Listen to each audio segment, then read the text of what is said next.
Hello there. Today is Tuesday, the 23rd of April 2019, and the weather forecast in Lagos is 32 degrees at the very highest. At the lowest, we've got 26 degrees, but remember to always stay hydrated. I'm Tokunboto, and this is Off the Press. With me this morning to discuss major headlines on the dailies is a public affairs analyst, Tubosun Akeju. Good morning. Good to have you on the show. Good morning. Thanks for having me. No, not a problem. All right. So, how was it getting into work this morning? Was the traffic heavy, or was it, sorry, getting into the studio? Okay. Traffic was not too bad this morning, I guess, because the kids are still at home, so you don't have too many cars on the road. But it was actually lighter than normal, but you can still see the effect that stays the first day. Back to work. So and Easter, now how was that over the mixed feelings? Mixed feelings. Mixed feelings. It was, it was a good holiday, but at the same time, quite a number of unfortunate news around the world. Okay. Sri No, Lanka, I meant you personally. Did you get up to anything exciting, or you Not just exactly. rested? Okay. It was a work-filled Easter break, as a matter of fact, but okay. At least there was a bit of rest here and there. Okay, that's good to know. All right, let's dig right in with this day. We have a number of headlines, so let me just take us through those headlines before we discuss them in detail. Okay, we'll start at the very top of this day newspapers. Adeni represents this day on Chinese Belt and Road Media Council. That story is available on page 6. And the main headline on this day in the middle there is Buhari's cabinet. APC compiles loyal members list for appointments. There's also a rider underneath that headline, seeks next approval for a disciplinary action against Amosun Okorocha and others. The full story is available on page 6. Just at the bottom of this day, we've got Zenith backs Arise Fashion Week designers with flexible facilities. And there's a picture there with designer model Naomi Campbell and the managing director for Zenith Bank as well. Let's see what's on the flip side of this day at the back. It's the usual and regular columns. What's wrong with these end-time governors?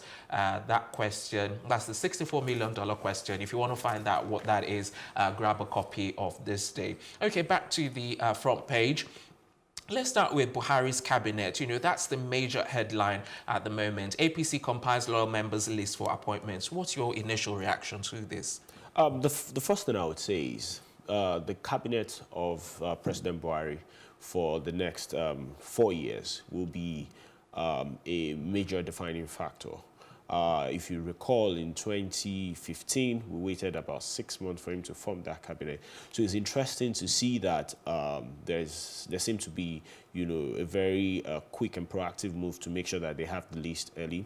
But I think what's more important is for that cabinet to have competent people and to have square pegs in square holes is absolutely very important, because there seems to be not so much trust on President Buhari's ability or ang on the economy. That's the perception. The jury is out on the reality of things, But it will also be important to be able to give investor confidence and, by putting the right people there, because everybody is just waiting. Over the Easter holiday, there were quite a number of people that I, met who had come into the country, to seek one or, two things, business, investment, and all of that. And a lot of them can make major moves because they are saying, hey, a new government is coming in place May 29, so to speak, not entirely new, but then we experience changes here and there, and then we were just going to wait to see who is going to be where and what not. Okay. So it's important that beyond just party loyalty, that the party is also able, the APC party is able to select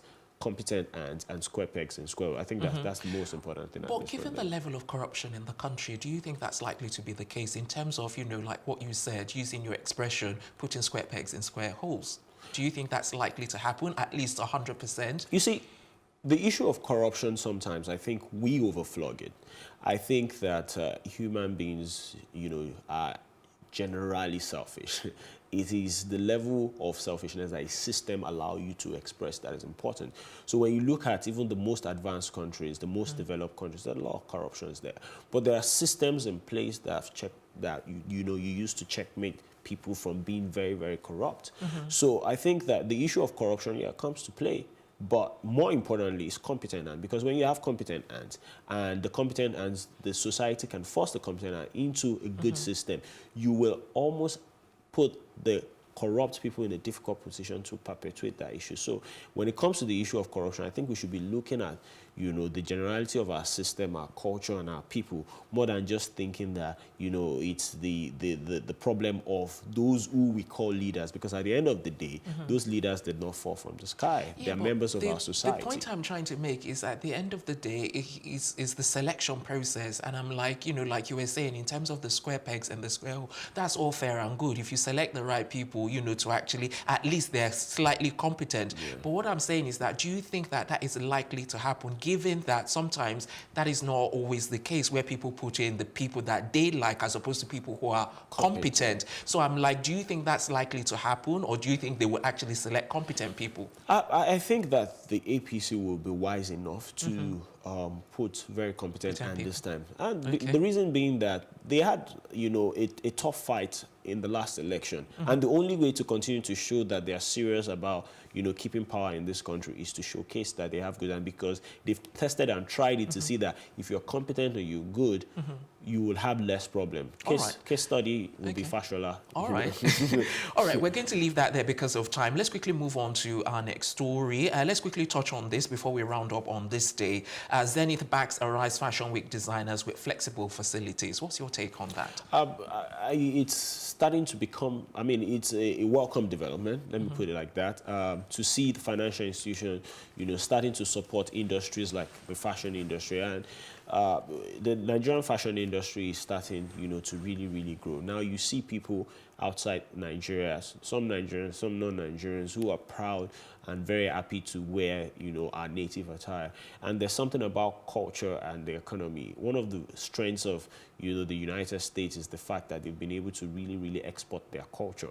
So, and one of the ways to export culture, entertainment, music, lifestyle, which fashion will follow, that is one of the strong ways to do it. So when finance, you know, financial institutions, when they are backing, you know, the industries like the fashion industries, you're giving them the impetus to grow and to also showcase themselves, you know, to our world. And it's a good time because now the world is now a global village, and you can see one of, you know, the number one, I mean, arguably one of the best models and longest standing models in the world at the moment, Naomi Campbell, at the Arise Fashion Week this weekend, you know, to witness that. And then she was even on the runway for some Nigerian brands. I think that's very commendable. And, you know, so with the finance from financial institution, like you already know, Zenith starts it or someone starts it, the other guys will also, you know, follow suit and all of that. There's more, you know, facilities for those in that industry to boost their business and then showcase what they have to the world. Okay, all right. So let's move on to the Nation newspaper now.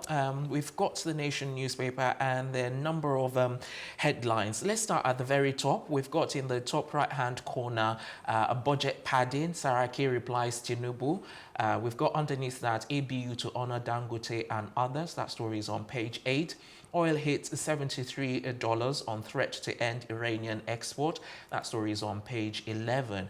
In the top left-hand corner, we've got JAM cancels UTME results in 2 centers. That story is on page 7. And son sells mum 60 for 7 million naira in Ondo. Quite an interesting story. If you want to find out more about that, grab a copy of The Nation. That story is on page 42.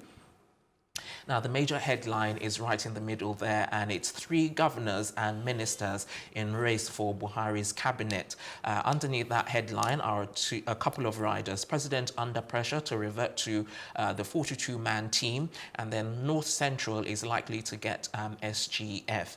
Okay, at the bottom of the Nation newspaper, we've just got to the bottom right-hand corner there, a couple of pictures with some of the injured people who... in terms, well, the headline basically says 11 die, 47 injured as vehicles crash into the Easter procession in Gombe and Adamawa. The story is available on page 6. Let's have a look at the back now. It's the usual articles by Louis Odion, the bottom line. This time he talks about comedian as president, pregnancy in prison. If you'd like to find out more about that, grab a copy of The Nation. Okay, now the major headline on The Nation newspaper is 3 governors, ministers in race for Buhari's cabinet. Your reaction once again? Yeah, another, again, what I think the APC and the president should continue to consider is selecting competent hands. There's no problem if someone that has been a governor is trying to become a minister. I mean, there's no problem with that. But what's more important is, what do you bring to the table? What is the perception? See, perception has become very, very strong in our present world because of, every smartphone owner is like a publishing house now. So what do people think about you? So have you been able to, do you have a reputation to be able to deliver? Again, I keep making reference to someone like Fashola. There's a reputation he already has to be able to deliver when he was the governor, of Lagos State. So what they should be looking at is, can they do that? That is what is most important. The next 4 years are very critical, for Nigeria, and I think that's what the president should really, really be focusing on. So he should focus on their competence as opposed to their previous experience. Yeah, competence is a major key here. Okay, let's look at this Easter crash, that took place in Gombe and Adamawa State. 11 died and 47 have been injured. What comes to mind? Because when I asked you earlier about Easter, anyway, those were the things that you mentioned as well. So what's your initial take once again on this? Again, like I've said time and time again, our attention to safety in our society, it's nothing to write home about. It's rather unfortunate what happened in Gombe and all of that, but something that keeps coming to mind is how many people would have been saved if we had the right emergency services in place. How many people would we have been able to rescue, if we were able to get them to the hospital in good time, if the paramedics were there?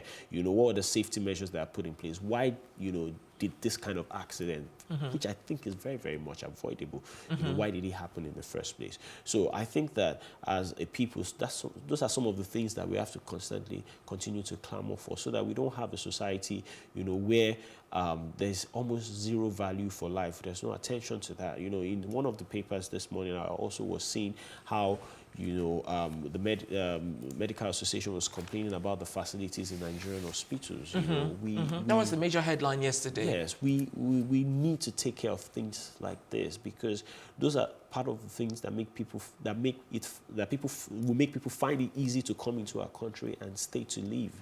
Access to medical care is absolutely very, very important. It's a rather sad one.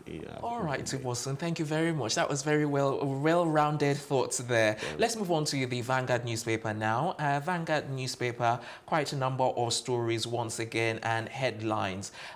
We've got at the top left-hand corner, Apapa Oshodi road nightmare, how task force personnel extort money from us. That's by the truck owners who have actually lamented. The full story is available on page 10. And the top right-hand corner of the Vanguard, we have 50,000 naira application fee, insurance brokers task, incoming Lagos government. The story is on page 19. And underneath that headline, we've got LCCI calls for urgent review of automotive policy, prohibitive costs of vehicles. The story is on page 19. The main headline in the middle of the Vanguard newspaper is Tinubu attacking me cause of his 2023 ambition. That's by Saraki. Underneath that, he adds that he's sulking over failure to stop me, Dogara in 2015. Another rider underneath that says APC will fail again if it repeats 2015 mistake. Okay, let's look at the bottom of the Vanguard now. There's a number of pictures there, and it's showing revelers at the Elegushi private beach, and also people at the Indubuisi Canoe Park at Alausai in Ikeja, and a number of fun seekers at Pleasure Park in Port Harcourt, River State. So there are a number of pictures at the bottom of the Vanguard there. There are a number of headlines once again at the very bottom, and on the left-hand side we've got Northeast safer under me, says Buhari. The story is on page 2, and Ohaneze kicks as Oni insists Igbo re from Ile-Ife. That story is on page 15. Okay. All right, let's start with the main headline before we select any other headline to discuss. Let's talk about Tinubu and Saraki. Do you think Tinubu is actually attacking him? You say politicians have a way of, sometimes blowing things out of proportion. He has made, Ashwaju made a statement, that, Saraki felt that he needed to respond. He made an allegation against Saraki and Dogara, saying that they were padding budgets. The truth is that the concept of padding budgets is not new to, politics or Nigeria? Yeah, it's not. It has always been there. Luckily for the people of Nigeria, we found out that, there's something called budget padding. In the last about 4 years, we found out there's something called budget padding. So it's not new. Everybody has done it.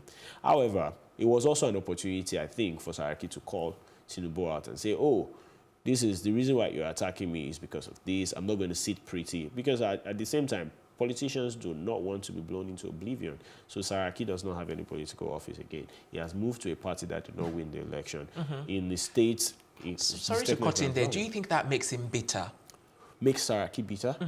Well, like I said, I think it's just a fight for relevance, really, at the end of the day, to say that, you're not just going to talk to me because I'm no longer holding, or I'm not going to hold any political office again, and I'll keep quiet, So I don't think it's from bitterness. I think it's also an opportunity to say that, even though I don't have an office at the moment, I will still speak my mind. And then I also think that, just like most politicians, they want to hold on to power, I would not be surprised if Saraki is behind some of the problems that APC is having now in having a consensus in the House to select who becomes, the Speaker of the House of Representatives or who becomes the Senate President.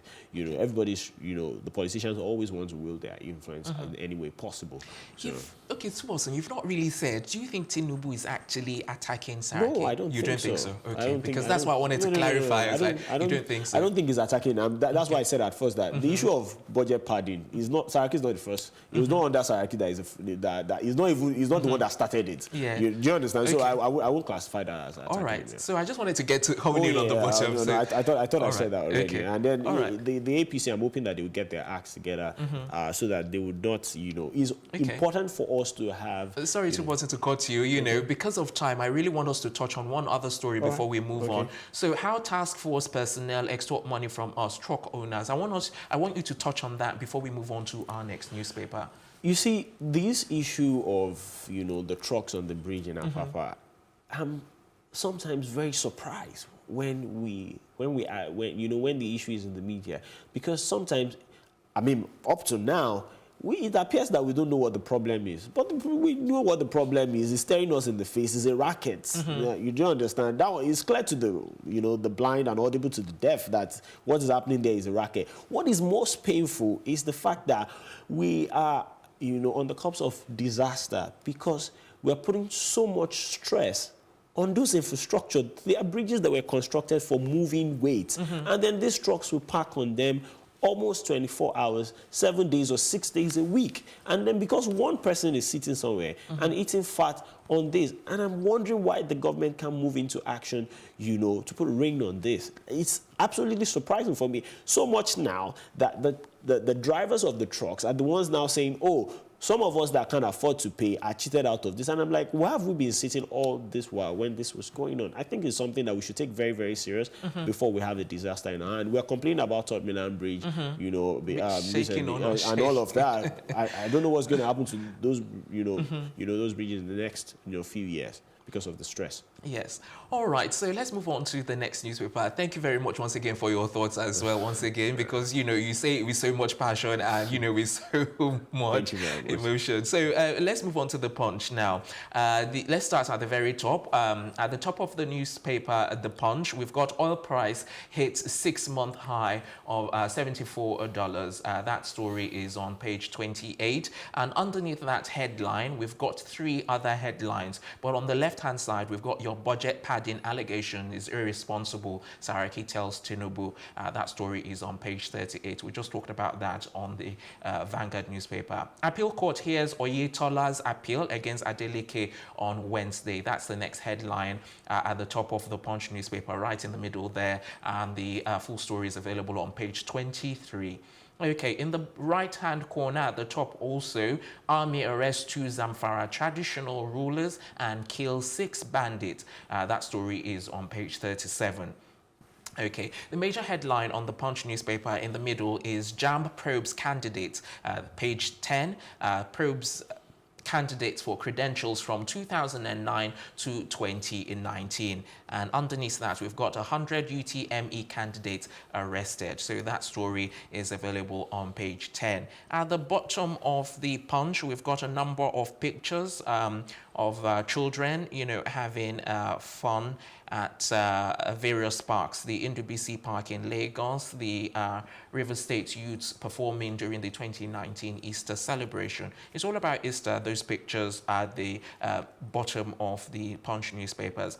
And the headlines at the very bottom of the Punch newspapers, we've got on the left-hand corner, gunmen kill 14 in Katsina and Benue, page 37. And on the right-hand corner, we've got World Bank loan portfolio in Nigeria, now $8.67 billion. Page 26, that story is available on. Okay, so let's start, with the main headline. JAMB probes candidates' credentials from 2009 to 2019. That's 10 years. It's a complete decade. Do you think that this is right for them to do that now? The question is, so after the probe, what are they going to do about it? Okay. I would want to assume at this time that JAMB is going on this exercise for the purpose of learning. I do not think that it would be for the purpose of retribution.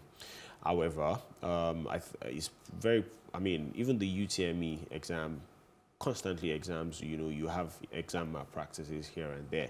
So the 10-year period of going through this is either to clean up their data and all of that. I suspect that the government might be on the corpse of arranging for some data cleanup of citizens' data and all of that, and that might be one of the reasons why they're doing that. So I do not think that the probe is going to result in any form of prosecution at this time. Okay, all right. Before we round up on the Punch, because we're pushed for time, just very quickly comment on oil price hit 6-month high on $74. I think is a good news for Nigeria, considering that's where we get a lot of our revenue at this time. I think it's good news for Nigeria, but at the same time, I think we also have to be careful about that, because oil prices going to $74 also mean that the prices of petroleum products in the international market is going to go up, and we do not produce our own petroleum products. So it's also a blessing, and it's one that we have to be careful about. But I know that that's going to help at least to reduce the borrowing that we have to. We are hoping that there will not be any problem in the Niger Delta, so that we can meet our daily target of production, and then we can have more revenue, for the government. Okay, Tubosun, we've got complete sports next. Are you a fan of of sports generally? Not exactly. Not exactly. All right, in that case, I'll then move on to the Daily Sun. That's the last newspaper that we've got right here on off the press. So let's look at the Daily Sun. The Daily Sun, we've got in the middle, the major headline is Bloody Easter. That's the major headline on the Daily Sun. And underneath that, a couple of riders. Security agents kill 11 as Galilee procession ends in tragedy in Gombe. And soldiers kill 6 bandits in Zamfara. Gunmen attack Katsina village and 10 killed. Those stories are available on pages 4 and 10. In the top right-hand corner of the Daily Sun, we've got how FG states local government areas shared 8 trillion naira in 2018. That story is on page 2. And just at the bottom of the Daily Sun on the right-hand side, we've got 2019 elections. We transmitted results to INEC server, presiding officers say. That story is on page 6. Underneath that, we've got corruption war will be ferocious in the next 4 years, FG says. Stories available on page 3.